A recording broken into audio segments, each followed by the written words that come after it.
ओम शांति। आज बाबा के 22 तारीख के महावाक्य हैं। बाबा ने कहा, मीठे बच्चे, अभी यह चढ़ती कला का समय है। भारत गरीब से साहूकार बनता है। तुम बाप से सतयुगी बादशाही का वर्षा ले लो। बाबा कहते, बच्चे, अभी ये संगम युग जो है, चढ़ती कला का समय है। भारत गरीब से साहूकार बनता है। तुम बाप से सतयुगी बादशाही का वर्षा ले लो। प्रश्न है, बाप का कौन सा टाइटल श्री कृष्ण को नहीं दे सकते हैं? बाप का कौन सा टाइटल श्री कृष्ण को नहीं दे सकते हैं? तो उत्तर में बाबा ने कहा, बाप है गरीब निवाज। श्री कृष्ण को ऐसे नहीं कहेंगे, वह तो बहुत धनवान है। उनके राज्य में सब साहूकार हैं। बाप जब आते हैं तो सबसे गरीब भारत है। भारत को ही साहूकार बनाते हैं। तुम कहते हो हमारा भारत स्वर्ग था, अभी नहीं है, फिर से बनने वाला है। गरीब निवाज बाबा ही भारत को स्वर्ग बनाते हैं। गीत है, आखिर वह दिन आया आज जिसका था हमें इंतजार। ओम शांति। मीठे मीठे रूहानी बच्चों ने यह गीत सुना। जैसे आत्मा गुप्त है और शरीर प्रत्यक्ष है। आत्मा इन आँखों से देखने में नहीं आती है, इनकॉग्निटो है जरूर, परंतु शरीर से ढकी हुई है। इसीलिए कहा जाता है आत्मा गुप्त है। आत्मा खुद कहती है, मैं निराकार हूँ, यहाँ साकार में आकर गुप्त बनी हूँ। आत्माओं की निराकारी दुनिया है, उसमें तो गुप्त की बात नहीं। परमपिता परमात्मा भी वहाँ रहते हैं। उनको कहा जाता है सुप्रीम, ऊंचते ऊंच आत्मा, परे ते परे रहने वाला परम आत्मा। बाप कहते हैं, जैसे तुम गुप्त हो, मुझे भी गुप्त आना पड़े। मैं गर्भ जेल में आता नहीं हूँ। मेरा नाम एक ही शिव चला आता है। मैं स्तन में आता हूँ तो भी मेरा नाम नहीं बदलता। इनकी आत्मा का जो शरीर है, इनका नाम बदलता है। मुझे तो शिव ही कहते हैं, सब आत्माओं का बाप। तो तुम आत्माएं इस शरीर में गुप्त हो, इस शरीर द्वारा कर्म करती हो। मैं भी गुप्त हूँ। तो बच्चों को ये ज्ञान अभी मिल रहा है कि आत्मा शरीर से ढकी हुई है। आत्मा है इनकॉग्निटो, शरीर है कॉग्निटो। यानी आत्मा गुप्त है, निराकार है, शरीर तो साकार है, दिखता है। मैं भी अशरीरी हूँ। बाप इनकॉग्निटो इस शरीर द्वारा सुनाते हैं। तुम भी इनकॉग्निटो हो, शरीर द्वारा सुनते हो। तुम जानते हो बाबा आया हुआ है भारत को फिर से गरीब से साहूकार बनाने। तुम कहेंगे हमारा भारत, हर एक अपने स्टेट के लिए कहेंगे हमारा गुजरात, हमारा राजस्थान।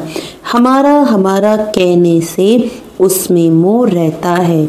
हमारा भारत गरीब है, ये सभी मानते हैं, परंतु उन्हें यह पता नहीं कि हमारा भारत साहूकार कब था, कैसे था।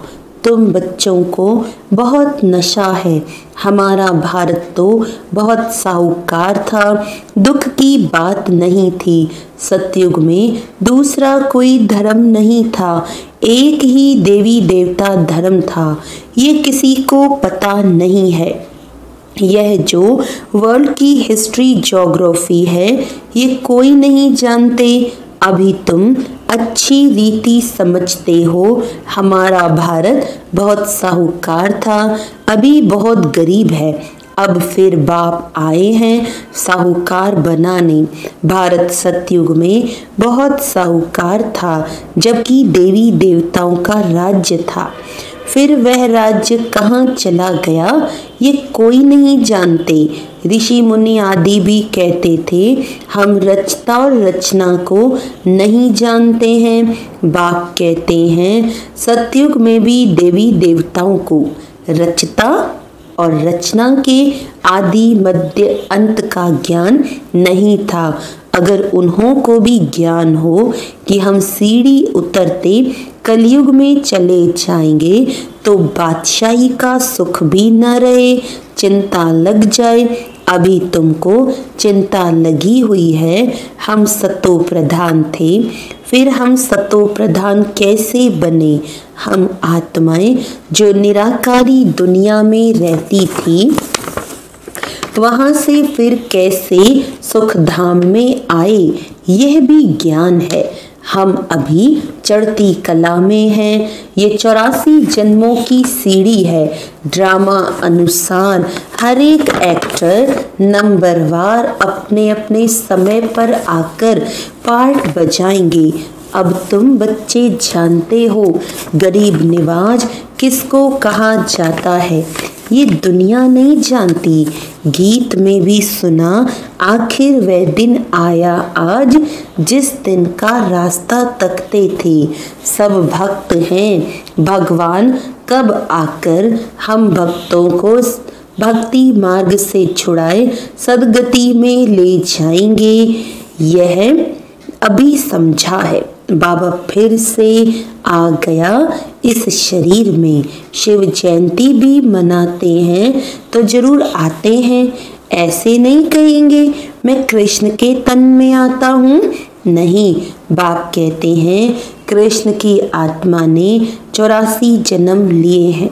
उनके बहुत जन्मों के अंत का ये अंतिम जन्म है। जो पहले नंबर में था वह अब अंत में है।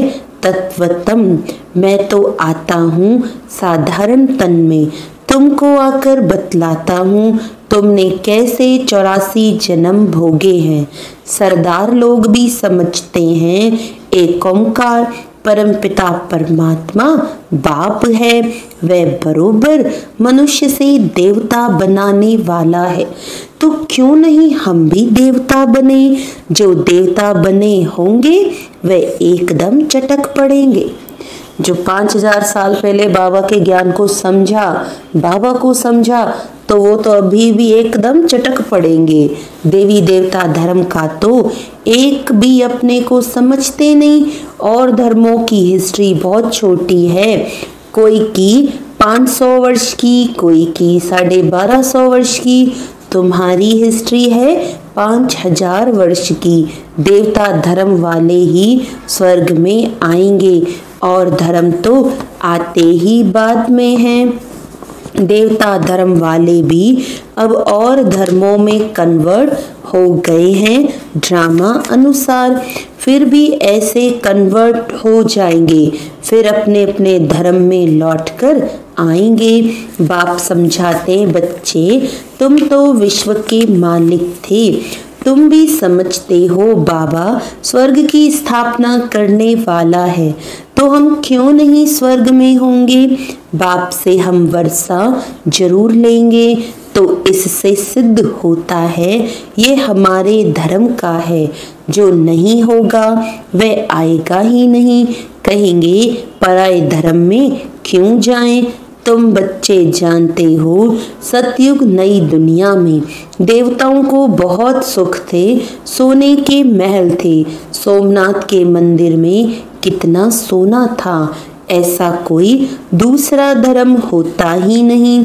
सोमनाथ मंदिर जैसा इतना भारी मंदिर कोई होगा नहीं।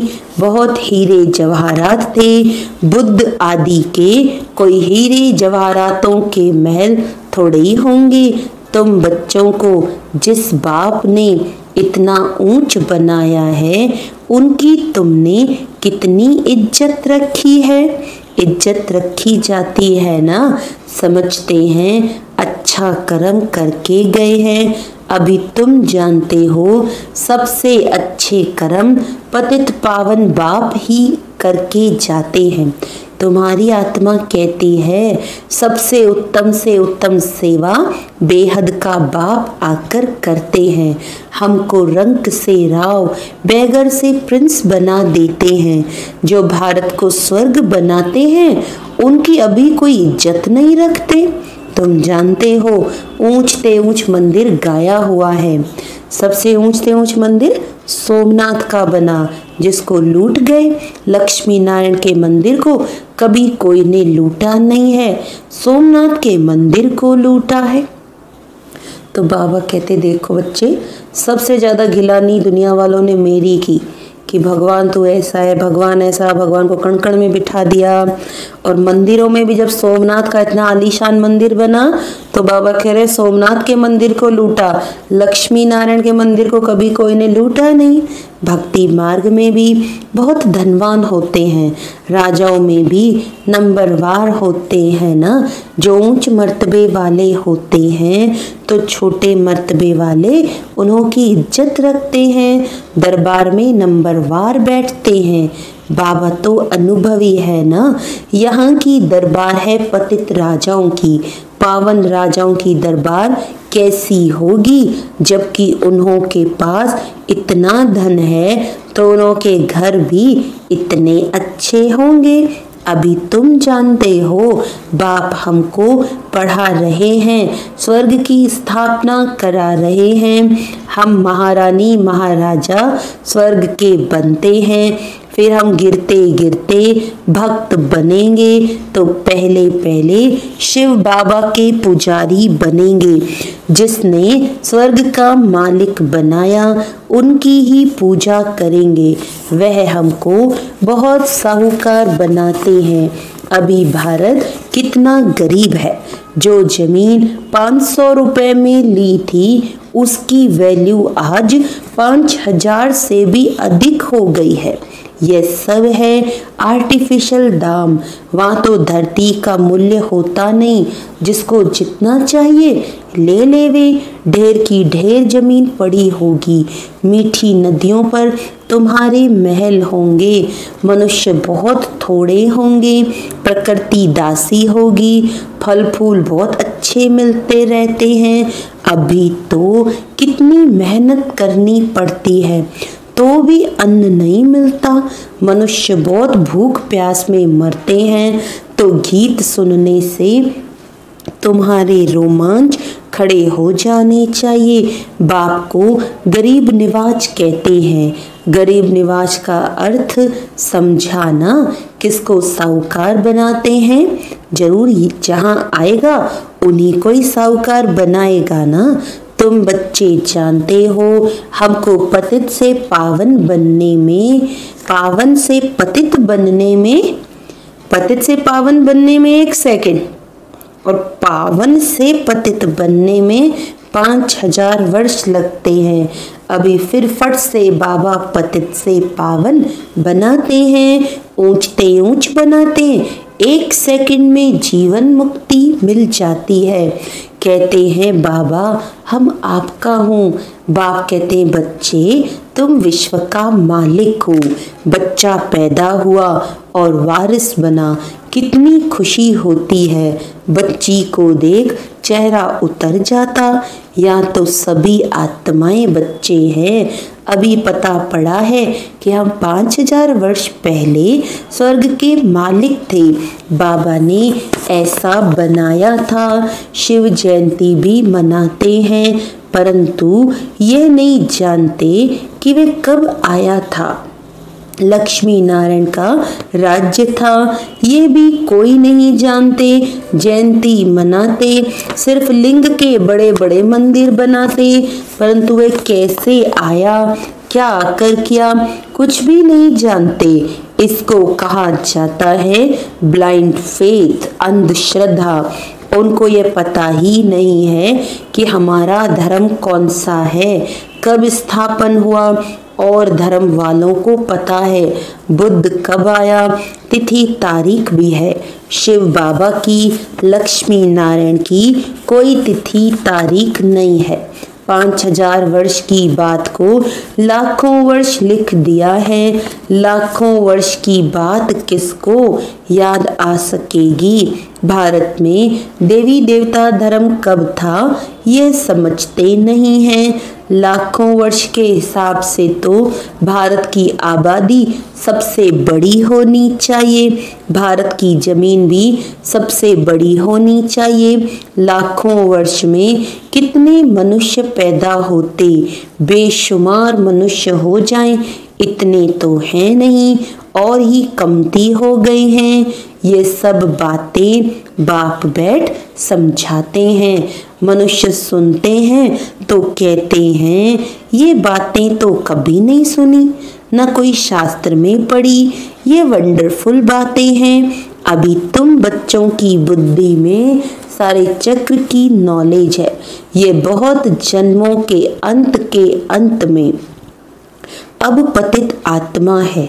जो सतो प्रधान था सो अब तमो प्रधान है, फिर सतो प्रधान बनना है। तुम आत्माओं को अब शिक्षा मिल रही है। आत्मा कानों द्वारा सुनती है तो शरीर झूलता है, क्योंकि आत्मा सुनती है ना।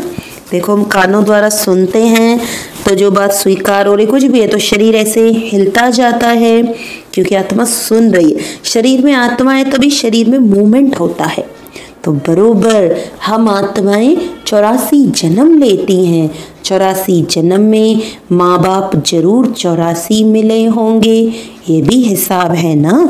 बुद्धि में आता है हम 84 जन्म लेते हैं, फिर कम जन्म वाले भी होंगे, ऐसे थोड़ी सब 84 जन्म लेंगे। बाप बैठ समझाते हैं शास्त्रों में क्या क्या लिख दिया है तुम्हारे लिए, तो फिर भी 84 जन्म कहते, मेरे लिए तो अनगिनत बेशुमार जन्म कह देते हैं। कण कण में पत्थर ठिक्कर में ठोक दिया है। बस जिधर देखता हूँ तू ही तू, कृष्ण ही कृष्ण है। मथुरा वृंदावन में ऐसे कहते रहते हैं, कृष्ण ही सर्वव्यापी है। राधे पंथी वाले फिर कहेंगे राधे ही राधे, तुम भी राधे हम भी राधे। तो एक बाप ही बरोबर गरीब निवाज है। भारत जो सबसे साहूकार था अभी सबसे गरीब बना है, इसीलिए मुझे भारत में ही आना पड़े। यह बना बनाया ड्रामा है, इसमें जरा भी फर्क नहीं हो सकता। ड्रामा जो शूट हुआ वह हूबहू रिपीट होगा, इसमें पाई का भी फर्क नहीं हो सकता। ड्रामा का भी पता होना चाहिए। ड्रामा माना ड्रामा, वे होते हैं हद के ड्रामा, यह है बेहद का ड्रामा। इस बेहद के ड्रामा के आदि मध्य अंत को कोई नहीं जानते, तो गरीब निवाज निराकार भगवान को ही मानेंगे, कृष्ण को नहीं मानेंगे। कृष्ण तो बहुत धनवान सत्युग का प्रिंस बनते हैं, भगवान को तो अपना शरीर है नहीं। वह आकर तुम बच्चों को धनवान बनाते हैं, तुमको राज्यों की शिक्षा देते हैं, पढ़ाई से बैरिस्टर आदि बनकर फिर कमाई करते हैं। बाप भी तुमको अभी पढ़ाते हैं, तुम भविष्य में नर से नारायण बनते हो। तुम्हारा जन्म तो होगा ना, ऐसे तो नहीं स्वर्ग कोई समुद्र से निकल आएगा।